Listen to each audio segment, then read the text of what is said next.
Good evening বন্ধুরা, কেমন আছো সবাই? আশা করি সবাই ভালো আছো। আজকে আবার একটা নতুন ব্লগ নিয়ে চলে এসেছি। আজকে একটা নতুন রেসিপি করছি, সেই রেসিপিটা তোমাদের সঙ্গে শেয়ার করছি। নতুন বলতে কি, আমরা বাড়িতে এটা প্রায় হয়, কিন্তু জানি না তোমাদের কার বাড়িতে হয়, কেমন কার বাড়িতে হয় না। আজকে করব মূলার দিয়ে গোলা রুটির মতো, মানে মূলার গোলা রুটি। অনেকে মূলার পরোটা খাও, কিন্তু আমি এটা করবো মূলার গোলা রুটি। আর এটা সাধারণত সবার বাড়িতে মূলার পরোটা হয়, আমাদের বাড়িতেও হয়, কিন্তু পরোটা করার থেকে আমার মনে হয় এটা করে খেলে বেশি টেস্টি লাগে, আর একটু খাটনিটাও কম হয়। কারণ কি, মূলা এমনিতেই তো মূলার পরোটা করা মানে কত ঝামেলা থাকে, সবাই জানো যে মূলাকে ধোও, ছুলো, কিসে নাও, তারপর জল ছেঁকে ফেলো, অনেক রকম ঝামেলা থাকে। তার থেকে আমার মনে হয় এই যদি গোলা রুটির মতো এটা করা হয়, এটা খুব সহজেই হয়ে যায়, আর অত সময়ও লাগে না, আর স্বাদটা একই লাগে। উল্টো আমার মনে হয় যে এটাতে আরও বেশি স্বাদ লাগে। হ্যাঁ, জানি না তোমাদের কার কেমন লাগে। তো দেখো, প্রথমে আমি মূলাটাকে ভালো করে ছুলে নিয়েছি, দিয়ে ধুয়ে নিয়েছি, দিয়ে কিষে নিয়ে আমি মূলার জলটাকে লবণ দিয়ে মেখে রেখেছিলাম মূলাটাকে কিছুক্ষণ, দিয়ে সেই জলটাকে ছেঁকে ফেলে দিয়েছি। এখন এর মধ্যে 4-5টা মিডিয়াম সাইজের লঙ্কা নিয়ে নিয়েছি, যাতে ঝালটা পরিমাণ হয়। দিয়ে আস্তে আস্তে আস্তে আস্তে করে আমি আটা মিক্সচার করছি। আটাকে ভালো করে নিয়ে এই যে সঙ্গে একটু দিয়ে দিয়েছি হলুদ, আর দিয়ে দিয়েছি আমার কাছে একটা ভাজা মশলা আছে বানানো, সেটা রেসিপি তোমাদের সঙ্গে পরে শেয়ার করে দেবো। ভাজা মশলা কিছুটা কালো জিরা, কিছুটা লঙ্কার গুঁড়ো, আর কিছুটা হলুদের গুঁড়ো দিয়ে এই আস্তে আস্তে আস্তে করে আমি মাখতে আরম্ভ করেছি। মাখতে বলতে কি, ব্যাটার তৈরি করছি গোলা রুটি করবার জন্য। তো এরকম করে আস্তে আস্তে আস্তে জল দিয়ে নেড়ে নেড়ে নেড়ে নেড়ে, যেহেতু এক হাতে ভিডিওটা করছি, আমার আজকে স্ট্যান্ডটা খোলা হয়নি, এর জন্য একটু হাতটা কেঁপে যাচ্ছে, বুঝতেই পারছো আশা করি সবাই। তো কে কোথা থেকে আমার ভিডিও দেখছো অবশ্যই জানিও। এটা আস্তে আস্তে আস্তে আস্তে করে ব্যাটারটা আরও পাতলা করতে হবে, যত পাতলা হবে ব্যাটারটা তত বেশি পাতলা হবে। আর এমনিতেই তো গোলা রুটি পাতলা খেতে সবারই ভালো লাগে, মোটা গোলা রুটি কারোরই ভালো লাগে না আশা করি। কিন্তু যেহেতু মূলা দেওয়া আছে, তো এর জন্য একটু মোটা হবেই এটা, কিন্তু এর জন্য যত ব্যাটারটা পাতলা হবে তত বেশি টেস্ট হবে।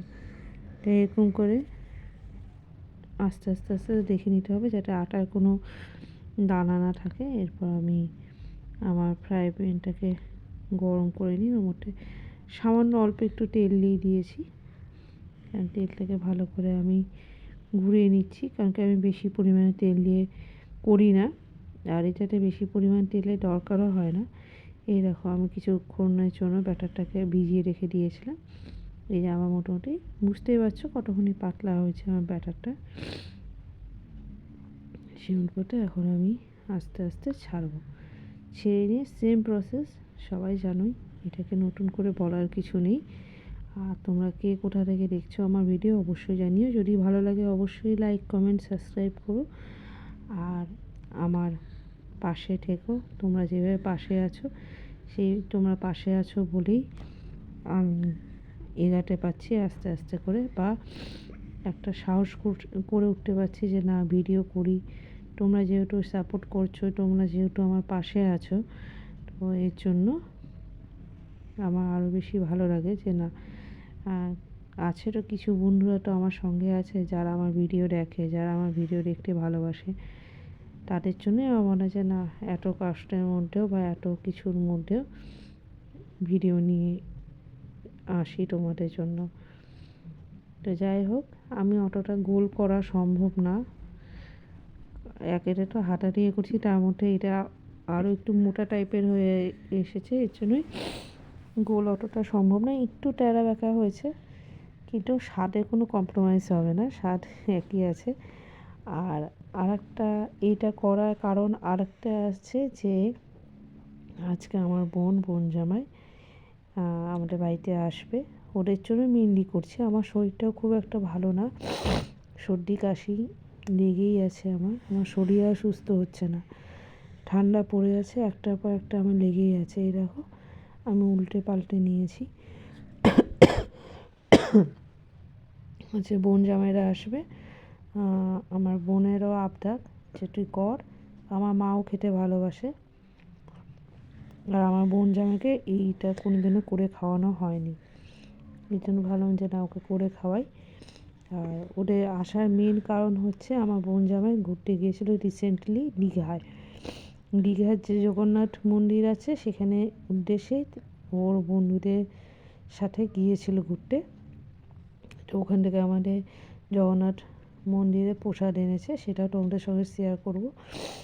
আর ওই জগন্নাথ দেবের প্রসাদ এনেছে, বা আমাদের জন্য গিফট এনেছে ছোট ছোট, সেগুলো তোমাদের সঙ্গে শেয়ার করব। এই দেখো আমার বোনও বসে পড়েছে পরোটা খেতে, এই যে আমার বোন জামাইয়ের পরোটা খেতে বসে পড়েছে। ওটা তো খুব ভালো লেগেছে, জানি না তোমাদের কেমন লাগবে। সাথে আমি করেছিলাম আলু পনির আর মটর দিয়ে একটা সবজি। এই দেখো দুই ভাই বোন খেলতে বসে আছে। এই যে এটা আমার বোন জামাই এনেছে আমার ছেলের জন্য, আর ওই যে আমার বোনের মেয়ে মানে আমার পকি, ওই দেখো মুখ ঢেকে বসে আছে, বলছি আয় কাছে, সেটা আসছে না। এই যে এবার এসেছে অনেকক্ষণ বলাতে, এই দেখো আবার পিছন ঘুরে বসেছে। দুটো মিলে গেলে আর কাউকে চেনে না ওরা, অনেক কষ্টে বলতে বলতে বলতে কাছে এসেছে।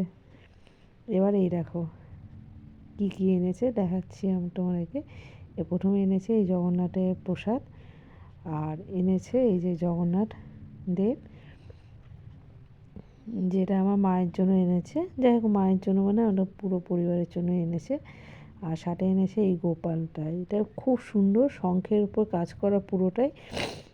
আর একটা ছোট্টবেলা বাল গোপাল আছে ওর মধ্যে। এই দেখো জগন্নাথের মূর্তিটাও খুব সুন্দর, আমারটা খুবই ভালো লেগেছে। আর আমার জন্য এনেছে এই কলমটা, যেটা আমার কাছে খুব প্রিয়।